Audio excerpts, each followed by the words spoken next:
तू ही रे माझा मितवा या मालिकेच्या आजच्या भागामध्ये आपण पाहणार आहोत. अंजली अर्णवच्या रूममध्ये आलेली असते. अंजली खूपच घाबरलेली असते. अंजली अर्णवला म्हणत असते, चिंटू आपली आजी, अरे आजी दारच नाही उघडत आहे. अर्णव म्हणत असतो, अगं तू एवढी पॅनिक का झाली आहेस? चिंटू मी केव्हापासून प्रयत्न करते. अर्णव म्हणतो व्हॉट. त्यानंतर अर्णव, ईश्वरी आणि अंजली सुद्धा आजीच्या रूमच्या दिशेने जातात. परंतु आजीचा रूम आतून बंद असतो. मामा सुद्धा जोरजोराने दरवाजा ठोठावत असतो, परंतु आजी काहीही रिस्पॉन्स देत नसते. आजी दरवाजा खोलत नसते. अर्णव मामीला विचारतो, मामी काय झालं? वल्लरी म्हणते, अर्णव अरे आई दार उघडत नाहीये, बघ जरा. त्यानंतर अर्णव मामीला बाजूला राहायला सांगतो. त्यानंतर अर्णव सुद्धा आजीला जोरजोराने आवाज देत असतो आणि दरवाजा खोलायला सांगत असतो, परंतु तरी सुद्धा आजीचा आतून काहीच रिस्पॉन्स नसतो. हे बघून अर्णव मामाला म्हणतो, मामा मला असं वाटतंय की आपल्याला हा दरवाजा तोडायला लागेल. हे ऐकून मामा सुद्धा म्हणतो, हो अर्णव तोडा दरवाजा. त्यानंतर आकाश पुढे येतो. आकाश आणि अर्णव दोघे मिळून दरवाजावर जोरजोराने धक्के मारतात आणि दरवाजा खोलतात. आज जाऊन बघतात तर काय, आजी बेडवर पडलेली असते. त्यानंतर सगळेच जण आजीला आवाज देत असतात आणि काय झालं असं विचारत असतात. मामा सुद्धा खूप पॅनिक झालेला असतो. मामा आजीला विचारत असतो, आई काय झालंय आई? अंजली म्हणते, मामा अरे हिला ताप आलाय, हिचं अंग गरम लागतंय बघ.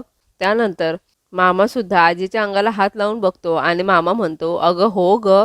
त्यानंतर अर्णव आकाशला डॉक्टरला फोन करायला सांगतो. आकाश सुद्धा हो म्हणतो आणि फोन लावतो. पुढे मामी ईश्वरीला ओरडायला सुरुवात करते, ओ बळजबरीच्या सुनबाई, पाहिलत ना किती त्रास होतोय तुमच्यामुळे आमच्या आईंना. कुणाच्याही ध्यानीमनी नसताना थेट अर्णवची बायको बनून या घरात आलीस आणि त्याचाच धक्का बसलाय आमच्या आईंना. पुढे मामी अर्णवला म्हणते, हे बघ अर्णव, मी बोलते म्हणून माझं तोंड दिसतं, परंतु या एका मुलीमुळे अजून किती किती आणि काय काय संकटांना तोंड द्यावं लागणार आहे आपल्याला, हे मात्र देवच जाणे.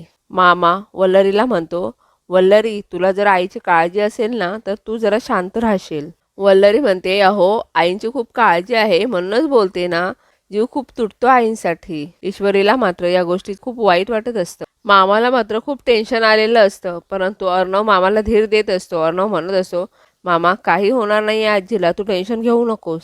मामा खूप पॅनिक झालेला असतो. तो सारखा जाऊन आजीला आवाज देत असतो. थोड्या वेळाने अर्णव बाहेर येतो. अर्णवच्या मागोमाग मामा सुद्धा येतो.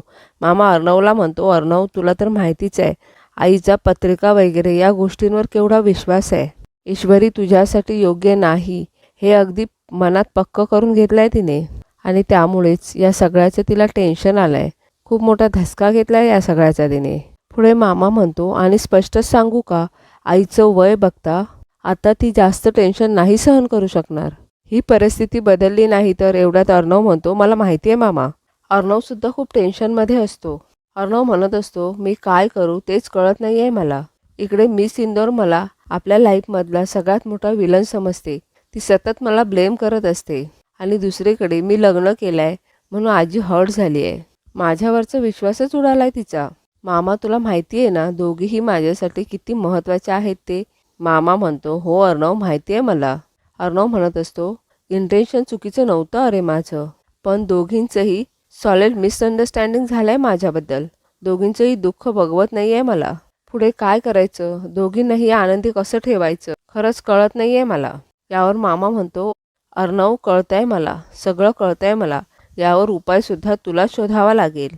मामा पुढे अर्णवला म्हणतो, कसं असतं ना अर्णव, आपण एखादा पर्याय निवडतो ना तेव्हा त्याचे परिणामसुद्धा ओघाने येतात आपल्यासमोर आणि ते टाळू नाही शकत आपण. हा मार्ग तू निवडलायस, तेव्हा या परिस्थितीतून बाहेर कसं पडायचं हे तुला शोधावं लागणार आहे. हां, आता ही तारेवरची कसरत आहे खरी, तरी पण ती तुला करावीच लागणार आहे. अर्णव, आजी आणि ईश्वरीचा गमावलेला विश्वास तुला परत मिळवावा लागणार आहे, काहीही करून. दुसरीकडे आजीला चेक करायला डॉक्टर आलेली असते. डॉक्टर सांगत असते, मी दिलेली सर्व औषधं द्या त्यांना आणि शक्य होईल तेवढा आराम करू द्यात. त्यानंतर डॉक्टर म्हणत असतात, काहीतरी खाल्ल्यानंतरच त्यांना पहिला डोस द्या औषधांचा. अंजली हो असं म्हणते. त्यानंतर डॉक्टर निघतात. अंजली मामीला म्हणत असते, मामी तू थांब आजीजवळ, मी नाश्त्याचं बघते. मामी हो असं म्हणत असते. एवढ्यातच तेथे ईश्वरी येते. ईश्वरी म्हणते, ताई मी आणलाय नाश्ता. अंजली ईश्वरीला आत बोलवते. हे बघून वल्लरीला खूप राग येतो. वल्लरी म्हणते, अगं तुझ्यामुळे आजारी पडल्यात त्या, कळत नाही तुला? की कळतंय तरीही मुद्दाम मुद्दाम समोर येतेस त्यांना त्रास द्यायला. यावर ईश्वरी काहीही बोलत नसते. अंजली म्हणते, मामी अगं असं काय करतेस? मामी म्हणते, बोला, तुम्ही मलाच बोला.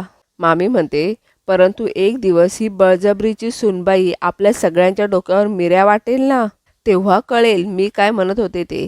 पुढे ईश्वरी आजीला म्हणते, आजी सॉरी, माझ्यामुळे तुम्हाला खूप त्रास होतोय, पण मी मुद्दाम नाही केलंय हे.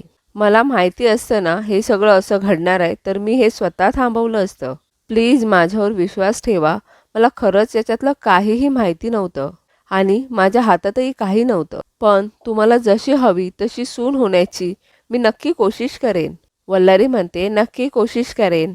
जमणार आहे का तुला? आदर्श सून होण्याची नाटकच करशील तू, कारण तुझा डोळा या घरावर आणि घरातल्या प्रॉपर्टीवर आहे, म्हणून तर आलेस ना इकडे. ईश्वरी काहीही बोलत नसते. अंजली म्हणते, अगं तू असं काय बोलतेस मामी? आता बघ, कोणीही न सांगता ती नाश्ता घेऊन आली ना आजीसाठी. वल्लरी म्हणते, मग मग काय नाटकच करते ना ती? तुला कळत नसेल अंजली, पण मला चांगलीच कळताय तिची नाटकं. वल्लरी म्हणते, हो ना हो आई, बरोबर बोलते आहे ना मी. तुम्हाला पटतंय की नाही? एवढ्यातच ईश्वरी म्हणते, आजी मी तुमची नातसून आहे. तुम्हाला मला ओरडण्याचा आणि मी चुकले तर माझा कान धरण्याचा पूर्णपणे अधिकार आहे. मी आज तुम्हाला शब्द देते, एक सून म्हणून हे घर सांभाळण्याची जबाबदारी मी नीट पार पाडेन. पण प्लीज आता खाऊन घ्या, म्हणजे तुम्हाला औषधं घेता येईल.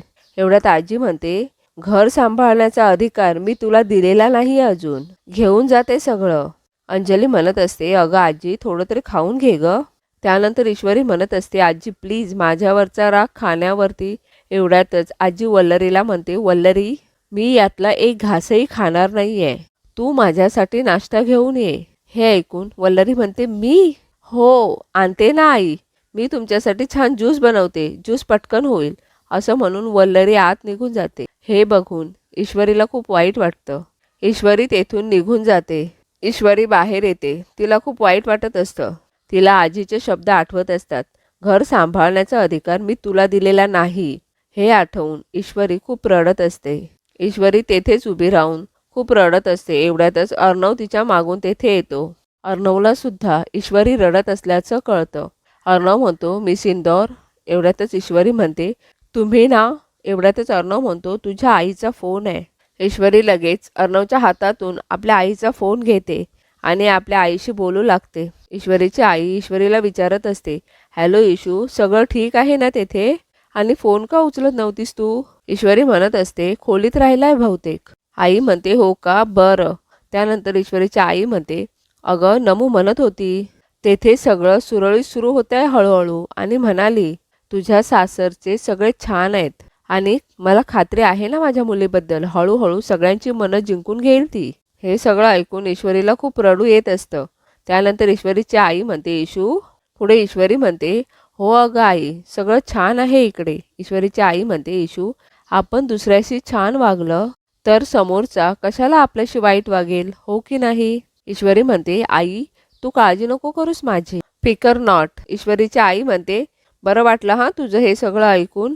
त्यानंतर ईश्वरी आपल्या आईला तुम्ही सगळे बरे आहात का असं विचारत असते. त्यानंतर ईश्वरीची आई बाबांबद्दल ईश्वरीला सांगत असते. ईश्वरीला खूप रडायला येतं. ईश्वरीच्या रडण्याचा आवाज तिच्या आईच्या कानावर पडतो. ईश्वरीची आई म्हणते, इशू रडतेस का तू? ईश्वरीची आई म्हणते, इशू हुंदका ऐकल्यासारखं वाटलं मला. इशू म्हणते, नाही आई, अगं मी कामात आहे, चल आपण नंतर बोलू. ईश्वरीची आई सुद्धा हो असं म्हणते. त्यानंतर ती ईश्वरीला म्हणते, हे बघ तुला जमेल तेव्हा फोन कर हां, काही हरकत नाही. असं म्हणून ईश्वरीची आई सुद्धा फोन ठेवते. फोन ठेवल्यानंतर ईश्वरी खूप जोराजोराने रडत असते. अर्णव ईश्वरीकडे येतो आणि म्हणतो, मिस इंदौर प्लीज प्लीज रडू नकोस. ईश्वरी रागानेच म्हणते, रडू नकोस म्हणजे काय? आता माझ्या अश्रूंना पण तुमची परमिशन लागणार आहे का? की तुम्हाला असं वाटतंय की माझ्याकडे एखादा स्विच आहे, तुम्ही म्हटलं की रडणं थांबवायचं? हे बघा, मी तुमच्या तालावर नाचणारी बाहुली नाही आहे हां. मी मला हवं तसं वागेन, हवं तेव्हा रडेन आणि हवं तेव्हा हसेन. तुम्ही नाही सांगायचं मी कसं वागायचं आणि मी काय करायचं ते, समजलं ना? आजीला वाटतंय ही सगळी माझी चूक आहे, पण या सगळ्यासाठी खरा जो जिम्मेदार आहे तो मला ऑर्डर सोडतोय. हे असं कर ते तसं करू नकोस. कोण कोण समजता कोण तुम्ही स्वतःला? हे सगळं माझ्यासाठी किती कठीण आहे याची साधी आयडिया तरी आहे का तुम्हाला? मी परत एकदा सांगते, मी मला हवं तसं वागेन. मी मला हवं तेव्हा रडेन, हवं तेव्हा हसेन आणि हवं त्यावेळी तुमच्याशी भांडेन. आणि मला माहिती आहे ना, या सगळ्याचा तुम्हाला खूप आनंद होतोय. मी जेवढे अश्रू गाळते ना तेवढा तुमचा स्कोर वाढत जातोय. मला रडवून तुम्ही जिंकण्याची मजा घेताय. हे सगळं करून काय मिळतंय का तुम्हाला? अर्णव म्हणतो त्रास. ईश्वरी म्हणते काय? अर्णव म्हणतो मला त्रास होतो तुला असं बघून. काळजी वाटते तुझी. ईश्वरी म्हणते नामुमकिन. काळजी वाटणारा माणूस ना हे असं वागत नाही. आणि माझ्या मनात ना तुमच्याबद्दल फक्त राग आहे, राग, बाकी काहीच नाही. आपलं लग्न झालं असेल पण तुमच्यासारख्या माणसावर ना कधीच कोणी प्रेम करू शकत नाही, कधीच नाही. असं म्हणून ईश्वरी तेथून निघून जाते. अर्णव म्हणतो माझं तुझ्यावर खरंच खूप प्रेम आहे मिस इंदौर. खरंच. अंजली इकडे आजीच्या अंगाला हात लावून टेम्परेचर चेक करत असते. तेवढ्यात तेथे अर्णव येतो. अर्णव अंजलीला विचारत असतो ताई आजीची तब्येत आता कशी आहे? अंजली म्हणत असते बरी आहे, ताप उतरलाय आता, नको डिस्टर्ब करूयात तिला. सकाळी तर खूपच टेन्शन आलं होतं बाबा. हा आपल्या सगळ्यांसाठी थोडा अवघडच काळ आहे, आपणच काळजी घ्यायला हवी. अर्णव म्हणतो इथे आजी टेन्शनमध्ये आहे आणि तेथे मिस इंदौर एक शब्दही नीट बोलत नाहीये माझ्याशी, जसं मी कोणतं तरी मोठं क्राईम केलंय. अंजली म्हणते पण चिंटू सध्या आपणच तिला समजून घ्यायला हवं, कारण हे सगळं किती अचानक झालंय तिच्यासाठी. अर्णव म्हणतो पण आय थिंक मिस इंदौर तिच्या घरच्यांना मिस करते. अंजली म्हणते येस एक्झॅक्टली. त्यानंतर अंजली म्हणते चिंटू मी तुला एक सुचवू, तिलाही बरं वाटेल. अर्णव म्हणतो काय? त्यानंतर ईश्वरी आपल्या रूममध्ये असे एवढ्या तेथे अर्णव येतो. अर्णव ईश्वरीला म्हणतो मिस इंदौर आपण बाहेर चाललोय. ईश्वरी म्हणते आपण? अर्णव म्हणतो हो तू मी आपण. ईश्वरी म्हणते मी नाही येणार. अर्णव म्हणतो मिस इंदौर तुला यावं लागेल, इम्पॉर्टंट. ईश्वरी म्हणते कुणासाठी इम्पॉर्टंट? तुमच्यासाठी ना? मग तर बिलकुल येणार नाही, इच्छा नाही आहे माझी. अर्णव म्हणतो शेवटचं विचारतोय, नाही येणार आहेस? ईश्वरी म्हणते शेवटचं सांगते नाही. अर्णव म्हणतो ऑल राईट, मग मला तुला उचलून न्यावं लागेल. तसंही मी सकाळी वर्कआउट केलं नाही आहे, तुला उचलून घेतलं की माझं वेट लिफ्टिंग होऊन जाईल. ईश्वरी म्हणते हात लावायचं नाही हा, मला आधी सांगून ठेवते. अर्णव म्हणतो मला ना तुला उचलून घ्यायची हौस नाही आहे, पण तू जर ऐकणार नसशील तर मला तेच करावं लागेल.